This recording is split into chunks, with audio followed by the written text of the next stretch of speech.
Hey everybody, welcome back. Today I have a sweet craft idea. So let's get started. In my mixing bowl, I have 2 sticks of unsalted butter and 2 2/3 cup of sugar. And I'm just going to begin to cream the ingredients.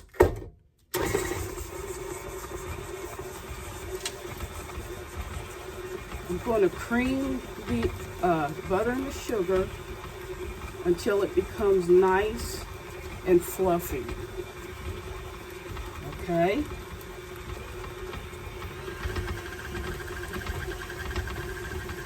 Now while that's mixing, I'm going to add some of my seasonings here. My spices and my seasonings. Because I want these treats to be nice and buttery as much as possible, I'm going to add some brown butter seasoning.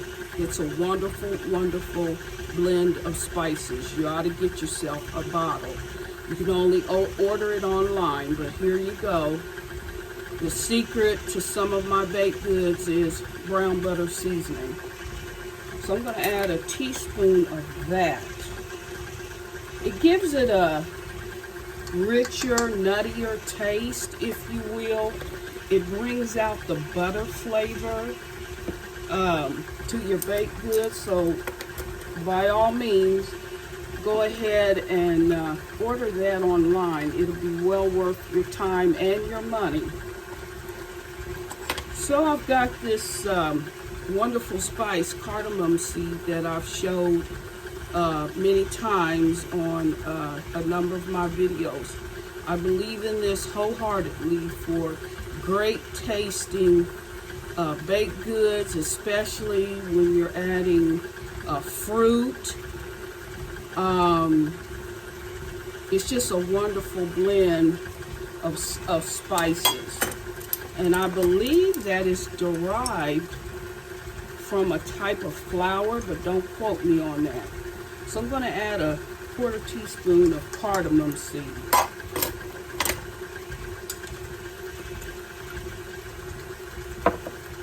To that, I'm going to add some cinnamon.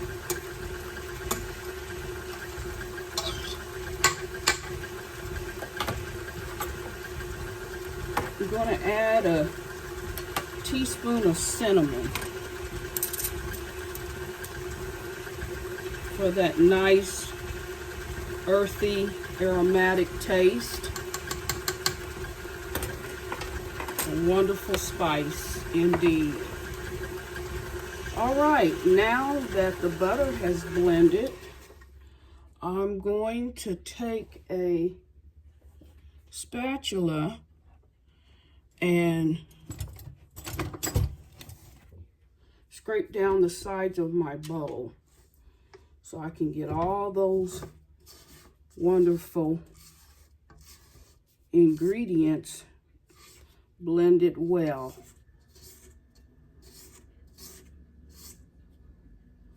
All right.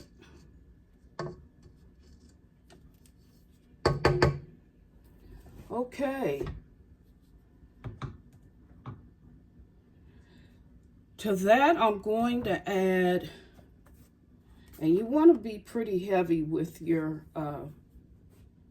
butter extract, if you have it. If you don't, no big deal. You can use vanilla extract. But I like that buttery, super buttery taste. So I'm going to give that about 1.5 teaspoons of butter extract. And then with the almond, you want to go with pure almond. You're going to add about 2 teaspoons. I like to go pretty heavy on the almond too, especially with working with berries, in particular strawberry. Strawberry and almond works out so well together.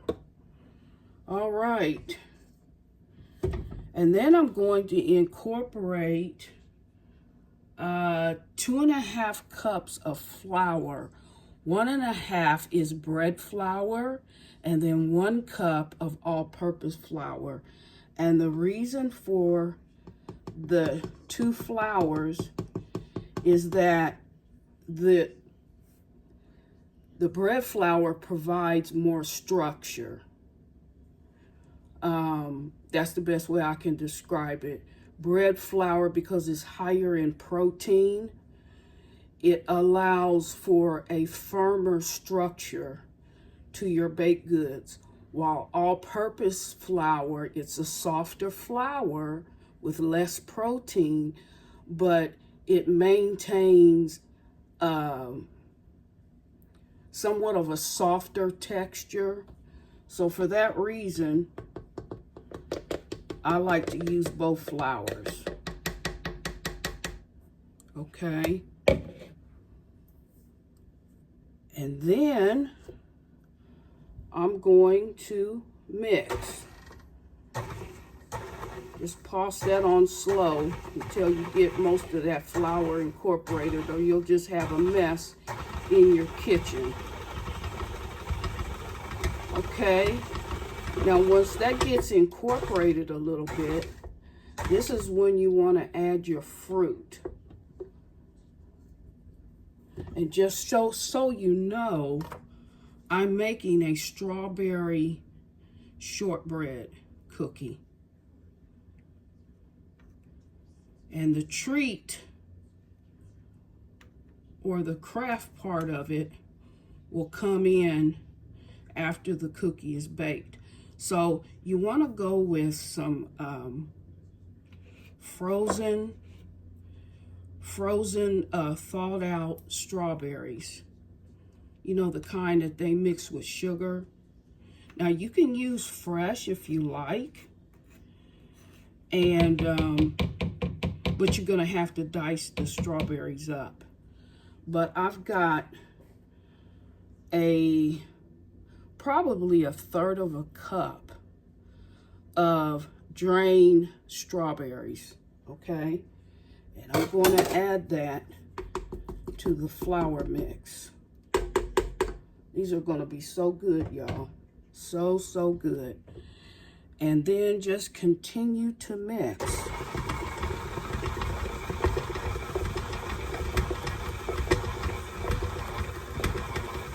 So you want to drain those as much as possible so that your dough is not saturated with water. And that's about it. That is about it. And then, of course, it gives your batter a nice pink color. It adds to the aesthetics with a nice pink color. And just go ahead and remove your paddle.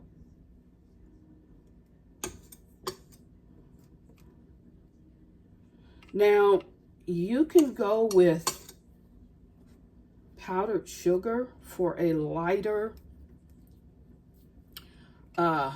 softer shortbread, but I like to use granulated sugar better because it gives the cookie a nice crisp texture.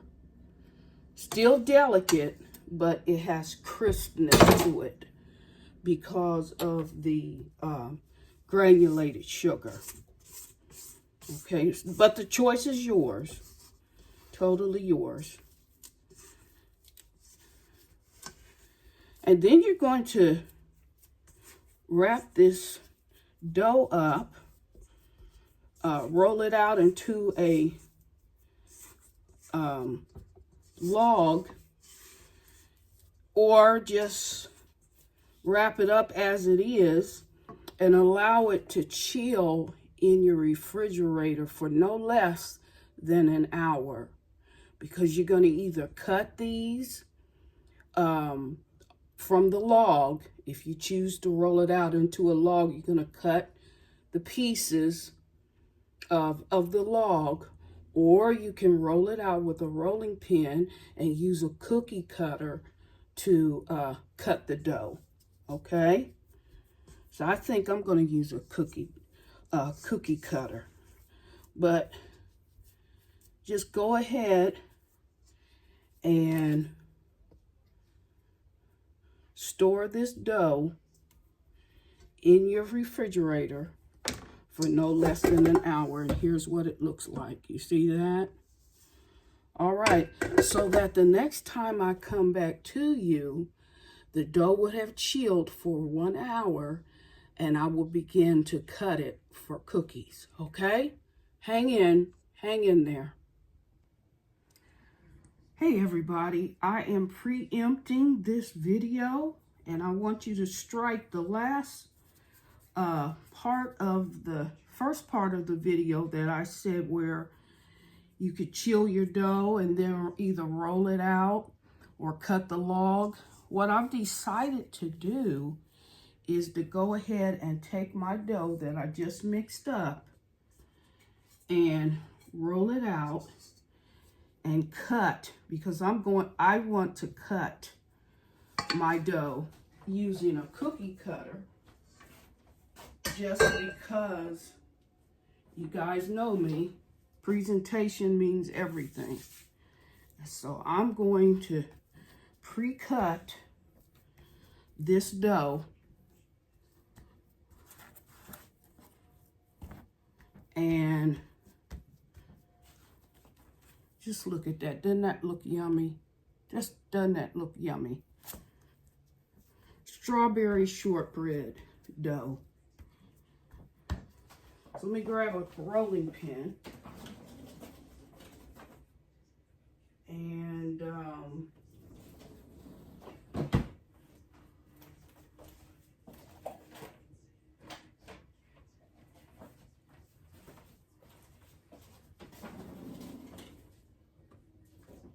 this way I get to control,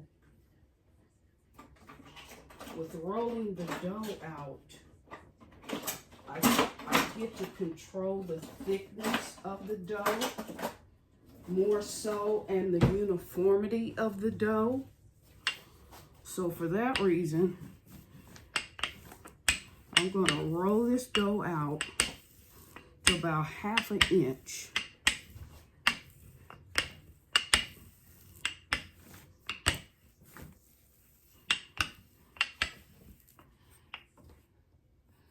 Some flour on my rolling pin.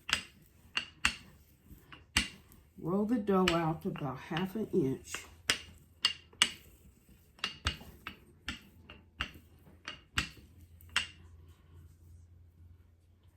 Okay. And then I'm going to begin to cut my dough. And I'm going to go with my square cookie cutters.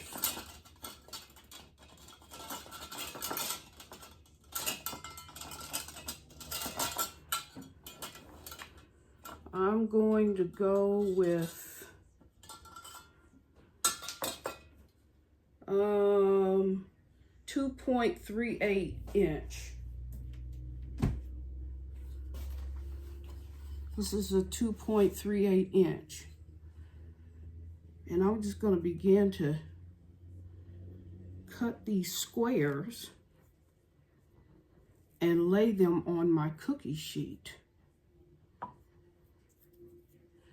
And that's what it looks like. Okay.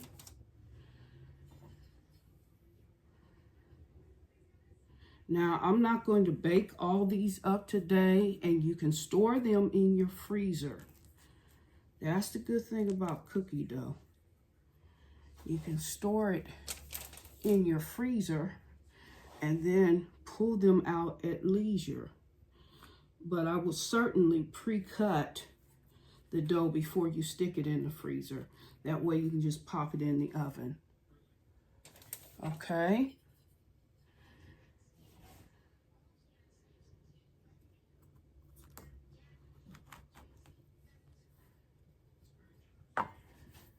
And that's what they look like. So that the next time I come back to you, the cookies would have already baked up and been allowed to cool, and then we'll move on to the second step. But nevertheless, whether you roll your dough out in a log and cut the dough first before putting it in the refrigerator, you still need to let the cookie dough chill for no less than an hour. So you can choose to roll it out immediately after you make the dough, or roll it out and cut it with a cookie cutter and then put it in the freezer. The choice is yours, but you have to let this dough chill for no less than an hour, okay? I'll be back at you when the cookies are baked up, okay? Hang in there. Okay, everybody, I am back. My strawberry shortbread cookies have been chilling in the refrigerator for 1 hour.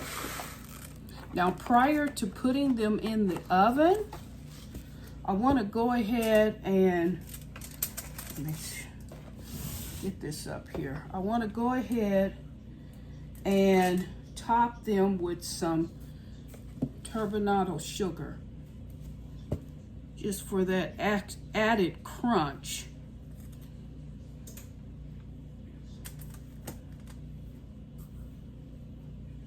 Just go ahead and sprinkle that on.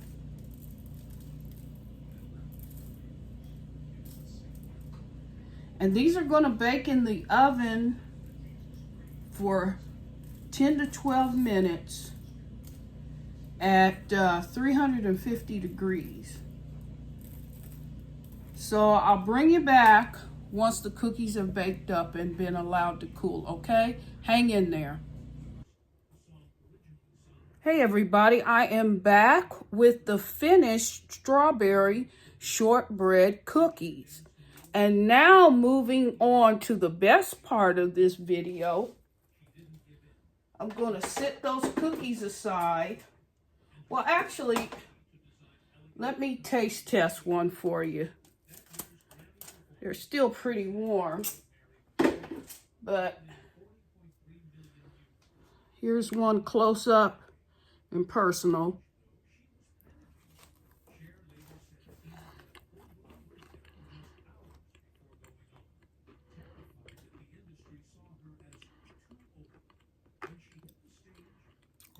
Real strawberries. And I like the crunchiness. It's not overly crunchy, but because I added regular granulated sugar, it gives the shortbread cookie, a little bit of a crunch, as opposed to powdered sugar. Now, you can use one or the other. Powdered sugar gives you a softer shortbread, but I think the true structure or texture of a shortbread should have a slight crunch to it. And that's what granulated sugar does for a shortbread cookie. So now, moving on to the craft part, the best part of the video. Let me turn this around. And by the way, this cookie is scrumptious. Buttery, strawberry, a slight crunch because of the sugar, granulated sugar, but it's just an awesome cookie. So let me turn the camera around and show you the craft part. The cookie is so good. Okay. What I have here, and whenever I'm baking for customers, I individually package every cookie. I don't just throw them in a box and tell them to fend for themselves. I put them in these little cellophane bags. So that's what I'm about to do with these cookies. And so I'm going to bag up one of these cookies.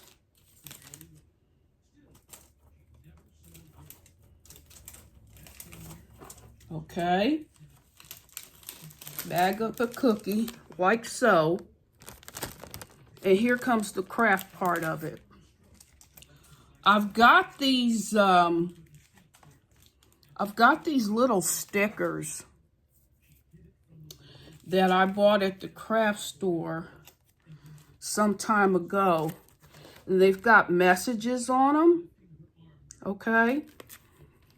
And so what you want to do is just peel off one of those stickers. Okay.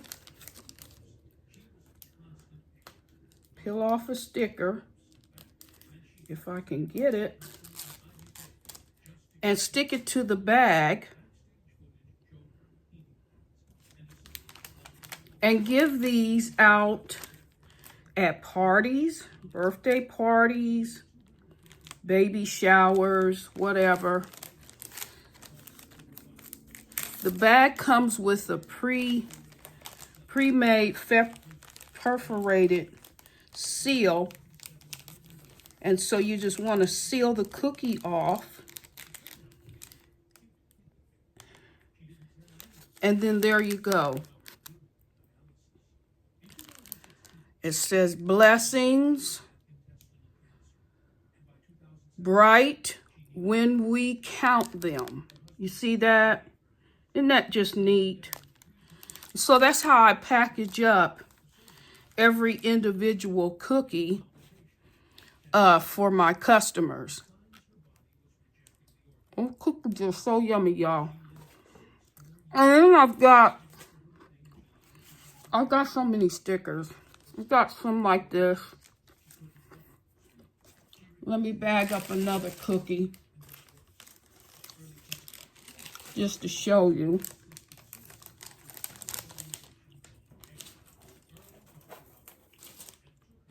Okay.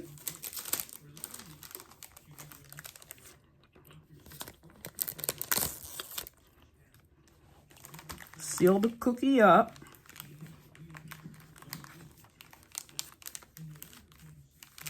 And place a sticker. You can find these stickers at any craft store.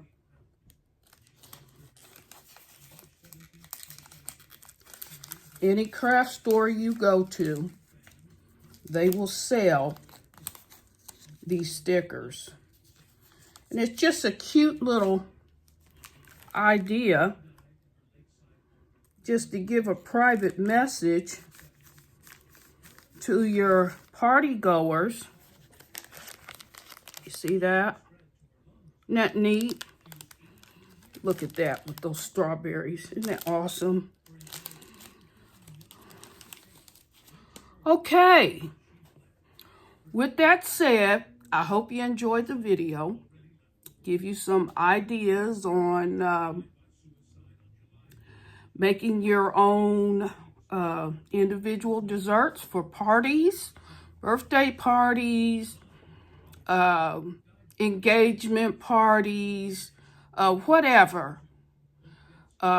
Parties at work or whatever. Just a little gift-giving idea that I've thought it well to share with you. So if you like this video, please like, share, and subscribe. I could really use your support in order to grow this channel. Thank you so much. Bye-bye.